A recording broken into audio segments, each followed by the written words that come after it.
Nós te pedimos, Espírito Santo, vem sobre nós nessa manhã, vem sobre o nosso coração. Fala conosco, Espírito Santo. Que sejas tu a falar conosco, que sejas tu a nos edificar, a nos curar, a nos conduzir na verdade. Revela-nos a verdade de Deus para nós nessa manhã.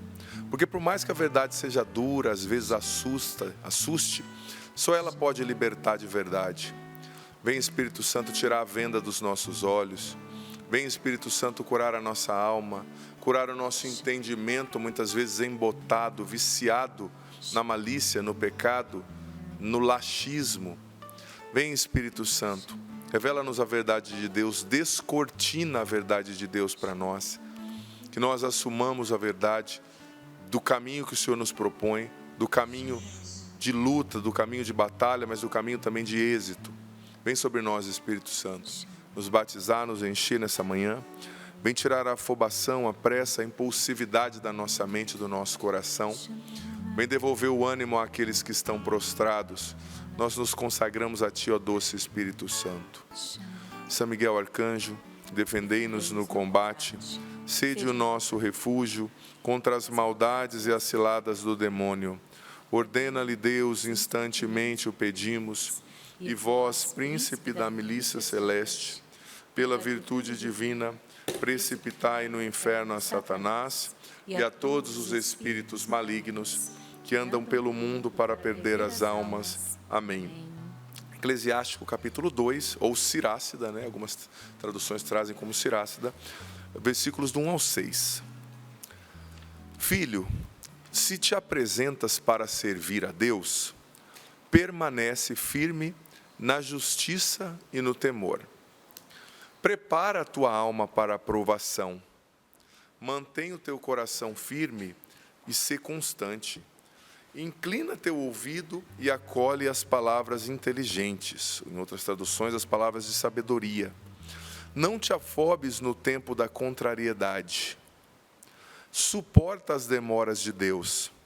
Agarra-te a Ele e não o largues, para que sejas sábio em teus caminhos. Tudo o que acontecer, aceita-o, e sê constante na dor. Na humilhação, tem paciência, pois é no fogo que o ouro e a prata são provados. E no cadinho da humilhação, os que são agradáveis a Deus. Crê em Deus, e Ele cuidará de ti. Espera nele, e dirigirá os teus caminhos. Conserva seu temor, e nele permanece até a velhice. Palavra do Senhor. Graças a Deus. Veja bem, não tem como a gente falar sobre a temática que o padre está falando, não é? Sem usar essa citação. Tem muitas passagens ótimas. Você pega Tiago 2, também é muito boa para falar sobre como lidar com as contrariedades, 2 do 1 ao 4, só estou citando, não é para abrir, né? Mas essa passagem ela é muito forte. E você sabe que, com o tempo de padre, estudando a Bíblia também, eu aprendi, vamos usar esse termo, né, uma pedagogia, um truque, para a gente extrair um entendimento mais profundo das passagens que a gente lê. Essa pedagogia que eu uso, essa dinâmica, é a seguinte: separar os verbos da passagem. Porque o que é um verbo? É uma ação, né? Andar, caminhar, sorrir, fazer, ir, né? O verbo é uma ação. Então, eu separei os verbos dessa passagem aqui, porque eles nos trazem o sumo do que Deus quer que a gente viva aqui. Só vou desprezar o primeiro verbo, que é te apresentar, né? Se te apresentas. Mas veja bem, nós estamos falando de contrariedade. Como lidar com a contrariedade? Talvez você hoje esteja vivendo um tempo de contrariedade, um tempo de espera, um tempo de não, né? Contrariedade é ser contrariado. Você queria algo daquele jeito, naquela hora não aconteceu. Talvez você está vivendo a contrariedade de ter sido abandonado, de ter perdido alguém, de ter perdido um emprego, de algo que você desejava muito. Você desejava chegar na fase que você está, na idade que você está, com aquela conquista e não aconteceu ainda. Então, veja bem, vamos prestar atenção. Filho, se te apresentas para servir a Deus, eu vou desprezar esses dois primeiros, apresentar e servir. Permanece na justiça e no temor. Primeiro verbo aqui, permanecer, não é? Permanecer. Isso é um verbo muito importante que aparece várias vezes na Bíblia, sobretudo no Novo Testamento, né? Deus está dizendo, se você quer me servir, se você quer receber o que eu tenho preparado para você, permanece. Permanece no quê? Na justiça. Permanece fazendo o bem, fazendo o que é justo. E permanece no temor, ou seja, no temor de Deus. Não é o medo por si só, o medo das coisas, mas esse temor que é a santa reverência, né? Dizia Santo Tomás, a santa reverência por Deus, o medo de feri-lo, né?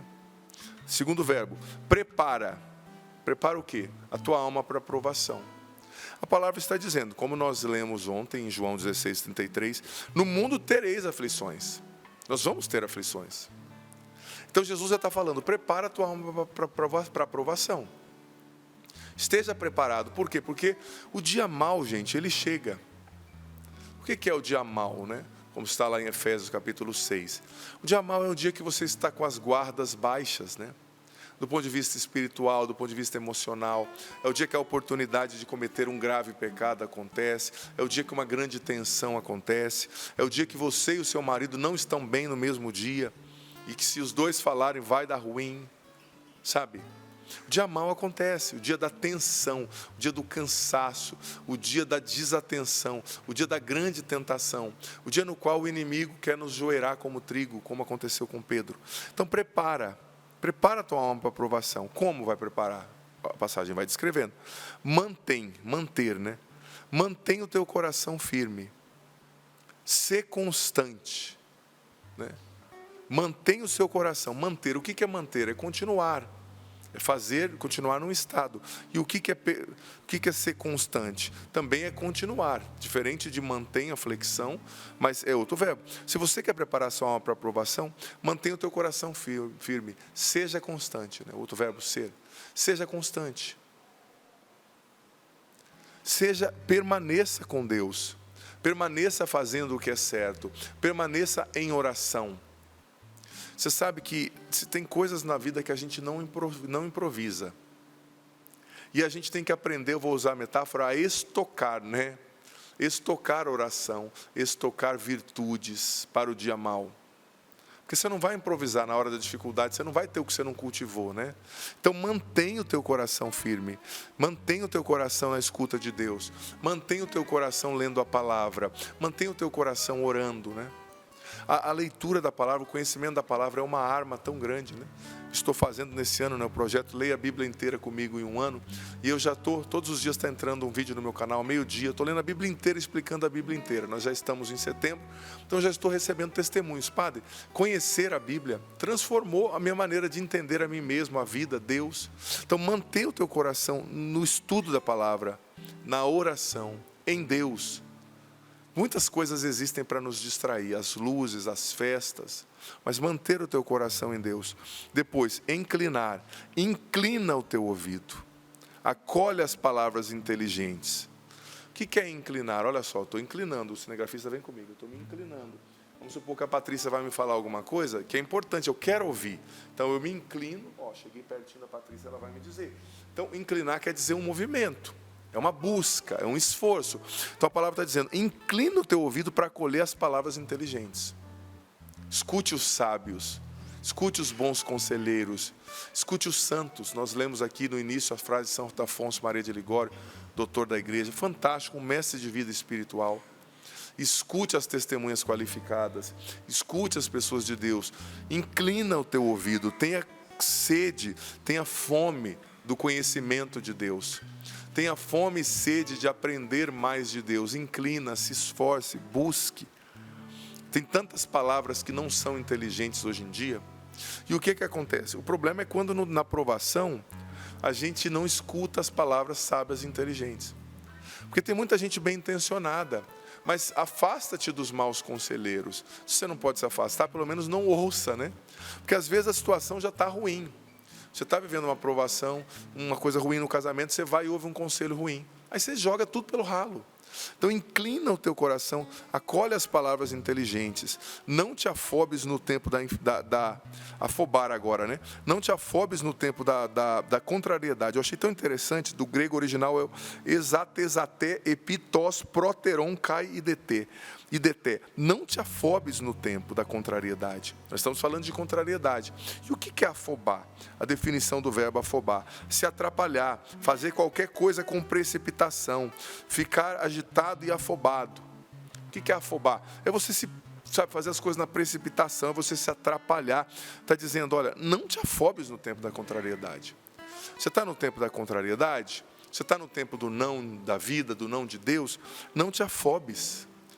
Centra o teu coração em Deus. Porque quando você está vivendo uma dificuldade, um problema, a afobação só piora. Eu já vivi várias vezes, você deve ter vivido também, que às vezes você tem que resolver uma coisa muito rápido.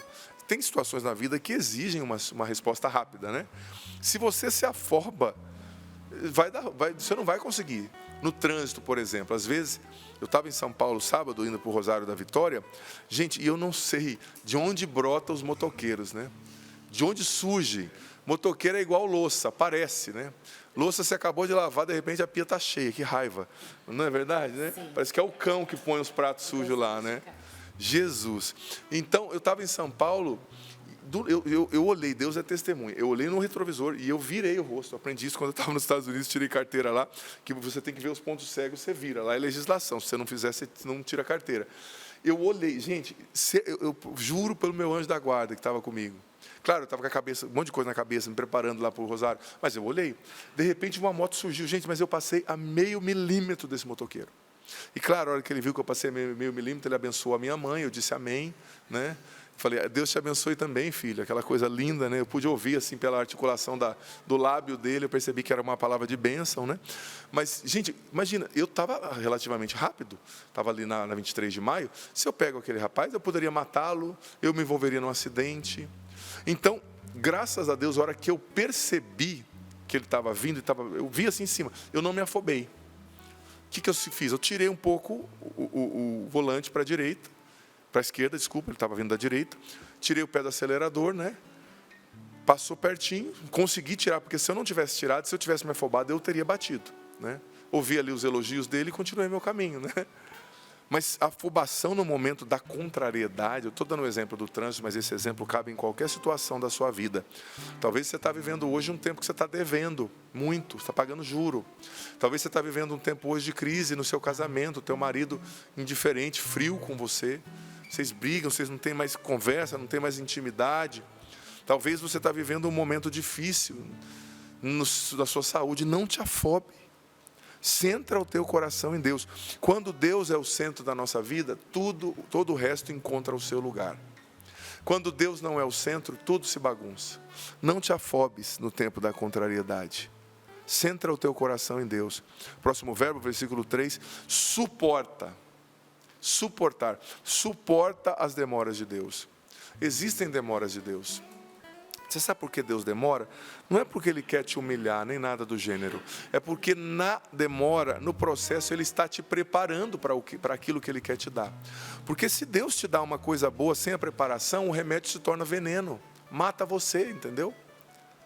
Então, você tem que estar preparado. Por exemplo, existem remédios que se a pessoa tomar com a imunidade muito baixa, ela pode vir a óbito.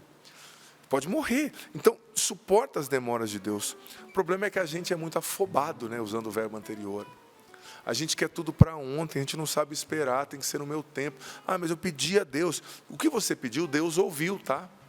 Ele ouviu. Nenhuma oração fica sem ser escutada por Deus. Só que existe um processo, suporta. E é suportar mesmo, porque é difícil esperar. Eu não estou sendo demagógico, né? Porque às vezes você acha que a gente que está pregando aqui é mestre em tudo que a gente fala. Como você corre atrás para viver a palavra, eu também corro atrás para viver a palavra. Não é que todas as virtudes estejam sedimentadas em mim. Eu também, como sacerdote, tenho as demoras que eu tenho que suportar. Não é? E claro, eu tenho crescido, nós crescemos nas virtudes, como missionários, como pessoas de Deus, crescemos. Eu sou mais paciente do que eu era há 10 anos, eu sou mais resiliente do que eu era há 5 anos. E os meus irmãos com certeza. Mas a gente corre atrás, né, para obedecer. Suporta as demoras de Deus. Você está num tempo de demora de Deus? Eu sei que é difícil, eu entendo você. Você já questionou, você já brigou, não adianta, não vai resolver. Deus não vai te tirar dessa fase enquanto você não aprender tudo que você precisa aprender nela. Sabe? E com as novas fases, né, como diz o ditado, no levels, no devils, né, novas fases, novos demônios, vai vir novas provações, né? Então, suporta as demoras de Deus. E olha só o que vem depois, o verbo agarrar. Agarra-te a Deus. Eu acho tão bonito, né?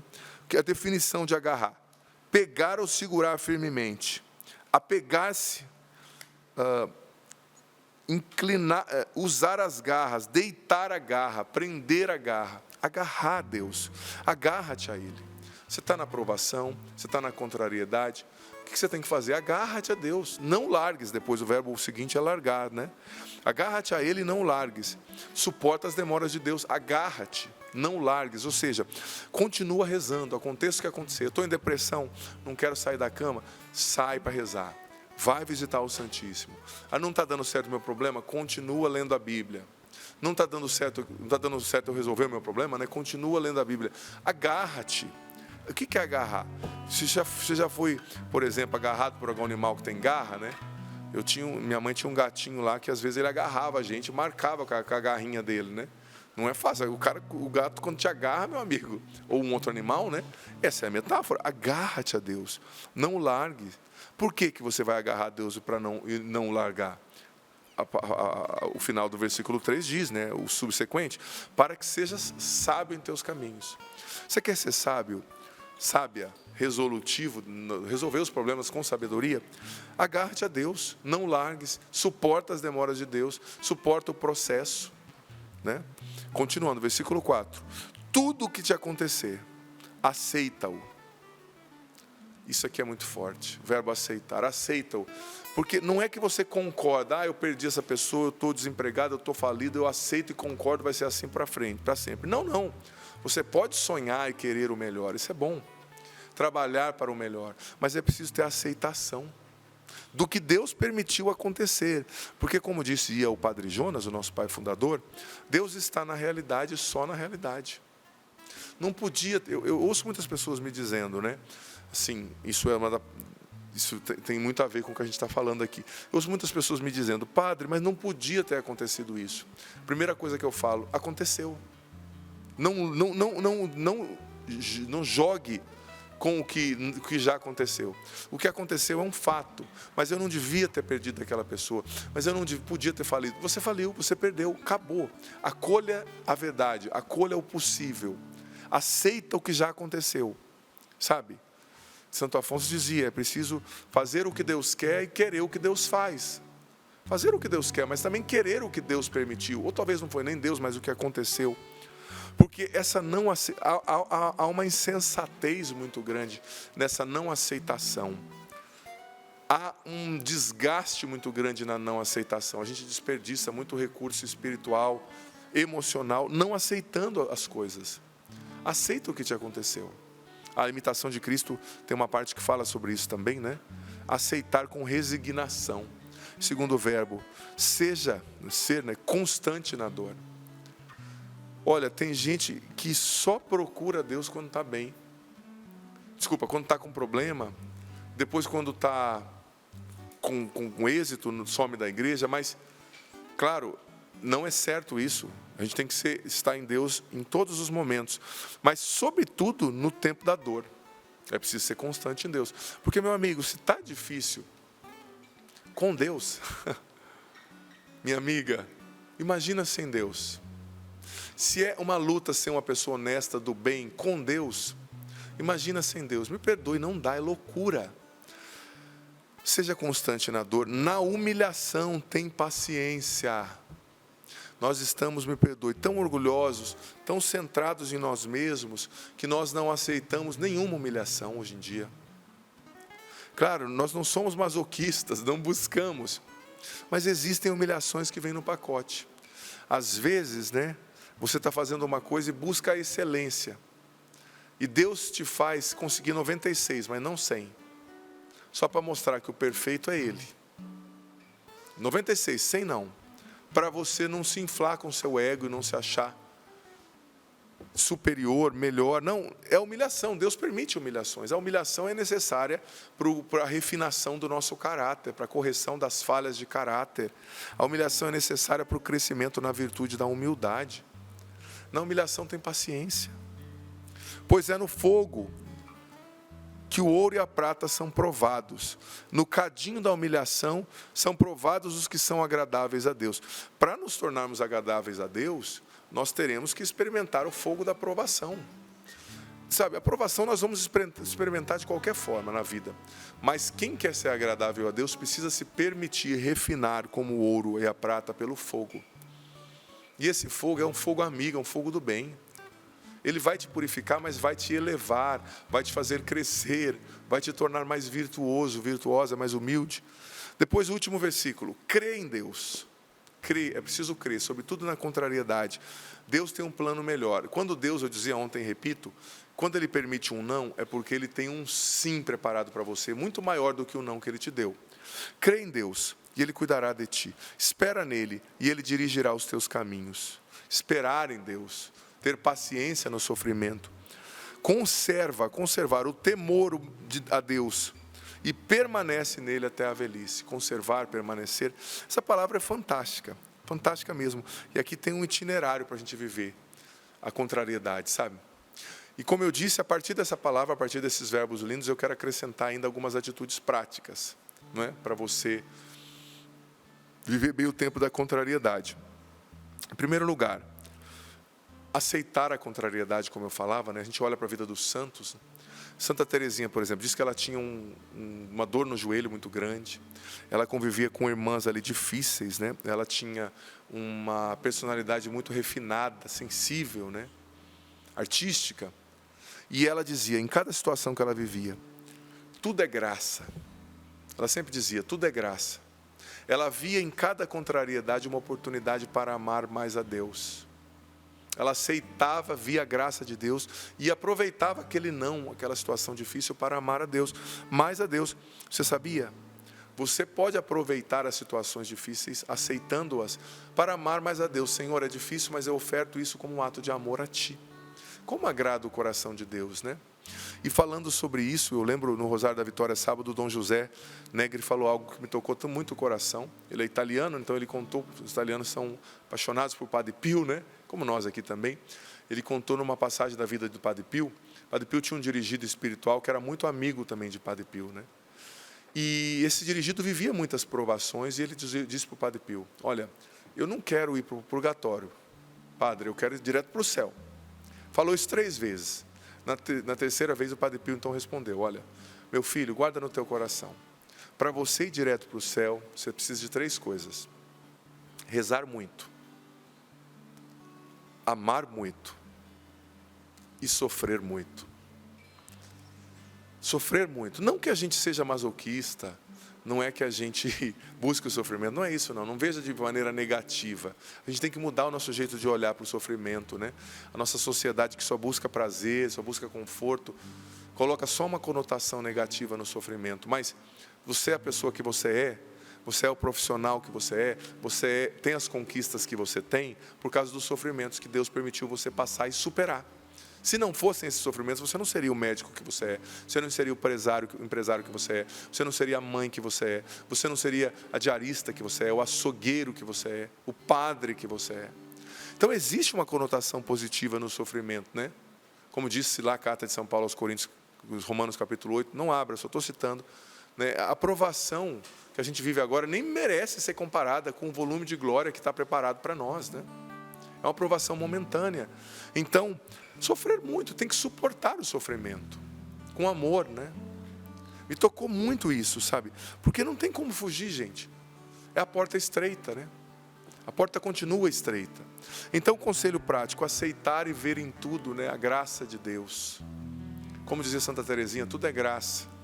Outro conselho prático para lidar bem com a aprovação. No momento da aprovação e da contrariedade, não reagir no ímpeto, mas rezar antes de agir, de reagir, ser uma pessoa de oração. Gente, a oração resolve tantos problemas.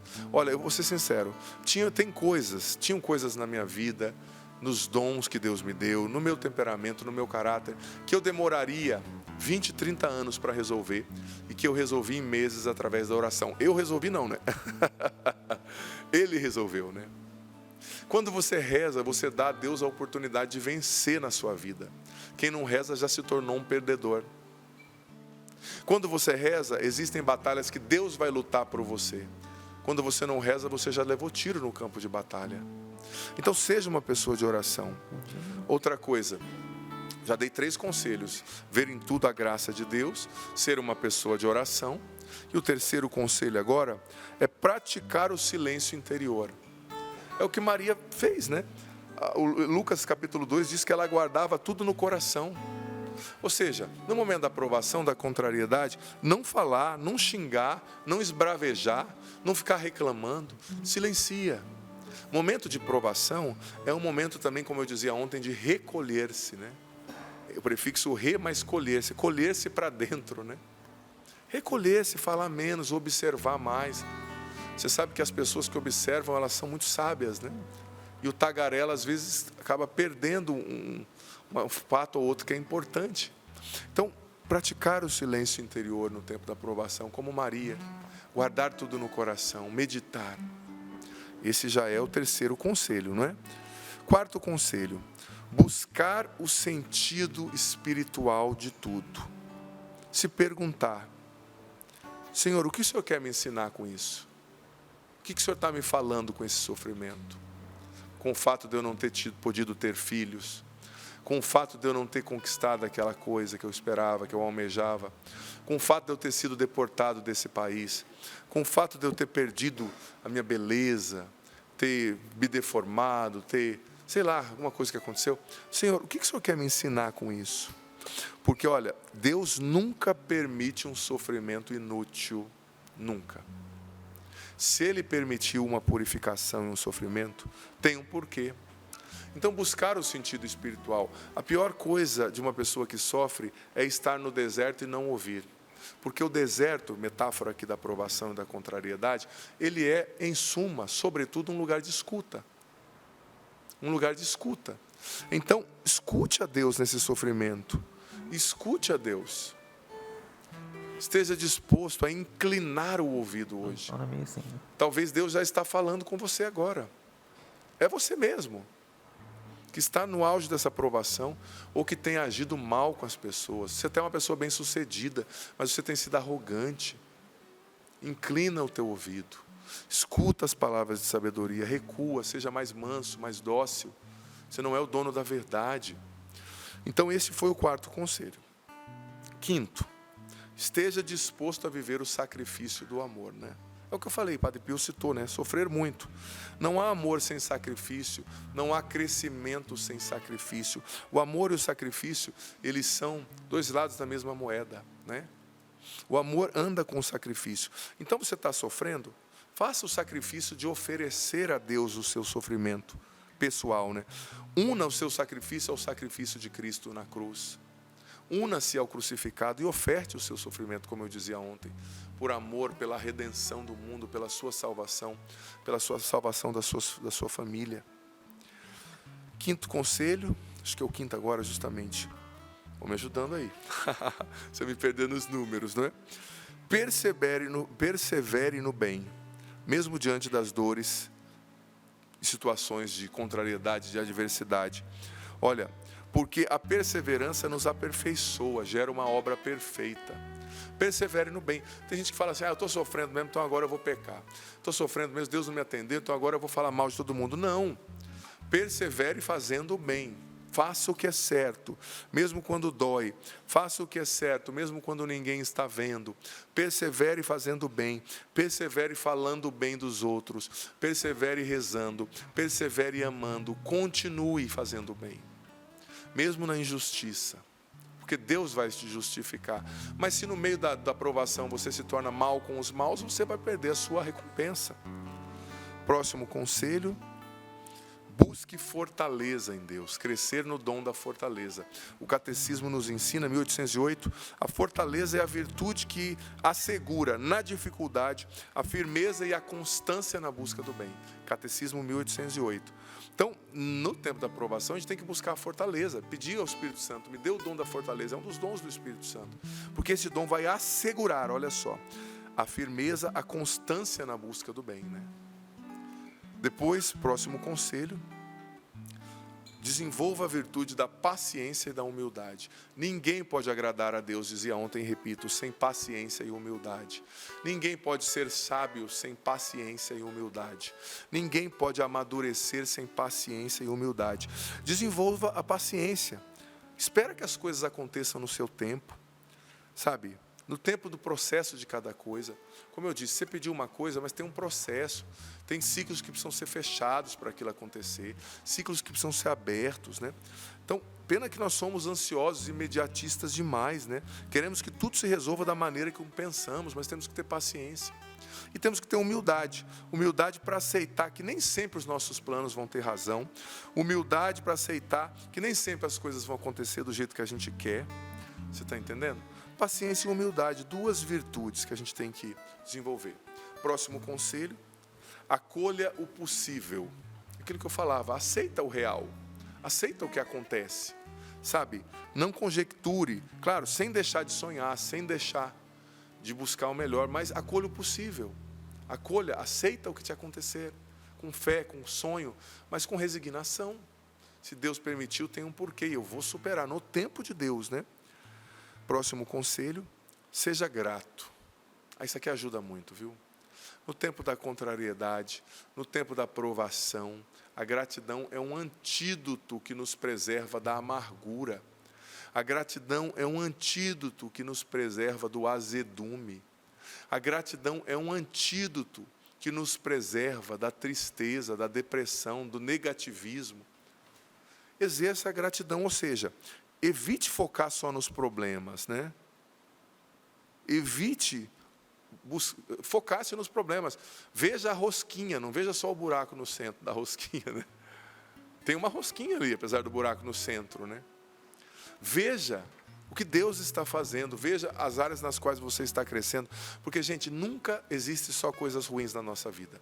Em todo momento existem coisas boas também acontecendo. Então, exerça a gratidão. Agradeça a Deus pelo que você está aprendendo. Agradeça a Deus porque 8 pessoas te abandonaram, mas 4 ficaram do seu lado. Agradeça. Você perdeu um filho, mas você tem 3, você tem 2, você tem um outro, você tem um enteado, você tem um neto. Agradeça. Seja grato. A gratidão muda a lente, muda a maneira como nós enxergamos a aprovação e a contrariedade. Então, exercer a gratidão, gente, é essencial para a gente não pirar. E também para a gente dar espaço para a graça de Deus agir. E um próximo conselho, o padre já está com pouco tempo, mas esse aqui é muito especial. Confie na providência de Deus, no cuidado de Deus, sobretudo no tempo de provação.